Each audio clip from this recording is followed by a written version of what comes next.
নমস্কার বন্ধুরা, সুলেখা রান্নাঘরে। চলুন আজকের একটা নিরামিষ রান্না করে দেখাচ্ছি। পনির দিয়ে ছোলার ডাল, তার সাথে নারকেল আছে।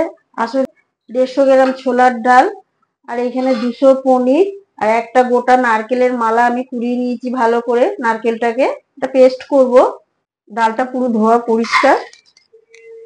ডালটাকে আমি 2 ঘন্টার মতন ভিজিয়ে রেখে দিয়েছিলাম, বেশ বড় বড় হয়ে গেছে। একটু অল্প নুন দিয়ে দিচ্ছি। প্রেসারের ঢাকনা দিয়ে সিদ্ধ করে নেব। নারকেলটাকে পেস্ট করে আমি এই দুধটাকে বের করব। ওইদিকে ডালটা সিদ্ধ হচ্ছে, জল দেব।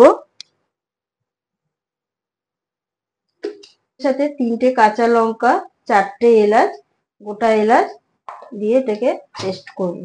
নারকেলটা পেস্ট করা হয়ে গেছে। ওইদিকে ডালটাও 2টো সিটি মেরে দিয়েছি।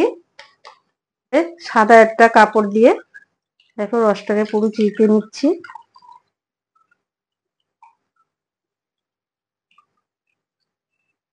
দেখো চিবড়াটার থেকে সব পুরো রস বের করে নিয়েছি। এটাকে বড়া ফড়া করে খাওয়া যাবে। কেটে নেবো, যেরকম খুশি কাটতে পারো।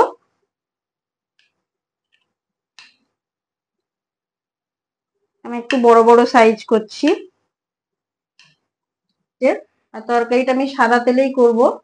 তেলটা দিচ্ছি, পনিরগুলো দিয়ে দিচ্ছি। আমি ফোড়নে দিচ্ছি গোটা জিরে, 1 চামচ আদা, নুনটা আন্দাজ মতন, হলুদের গুঁড়ো, জিরের গুঁড়ো 1 চামচ, ধনের গুঁড়ো। এটাকে ভালো করে পেস্ট করে নেবো।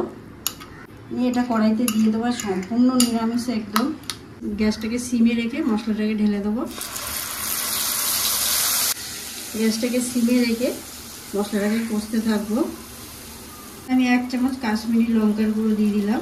চিনি আন্দাজ মতন, যে যেরকম চিনি খান সেরকম দেবেন। এবার মশলাটাকে ভালো করে আস্তে আস্তে কষবো। মশলাটা দেখো কষতে কষতে একদম তেল বেরিয়ে গেছে। ডাল সিদ্ধের জলটাকে আমি অন্য পাত্রে একটু ঢেলে রেখে দিচ্ছি, যেহেতু নারকেলের জলটা আমি দেবো। দিয়ে দিলাম ডালটাকে, দিয়ে মশলাটা দিয়ে ভালো করে নাড়াচাড়া করব। ডালটা কিন্তু একদম পুরো সিদ্ধ হয়ে গেছে, বুঝতে পারছো, হাতে মানে টিপে বোঝা যাচ্ছে। তাই ফুটে গেছে হালকা। এবার আমি ওই নারকেলের দুধটা দিয়ে দেবো।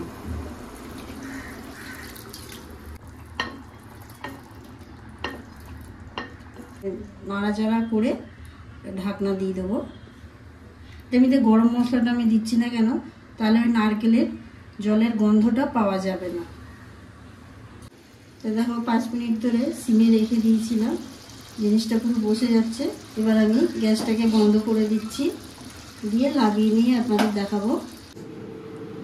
ছোলা ডালটা দেখো ঢালছি, কিরম বসে গিয়ে জিনিসটা হয়েছে।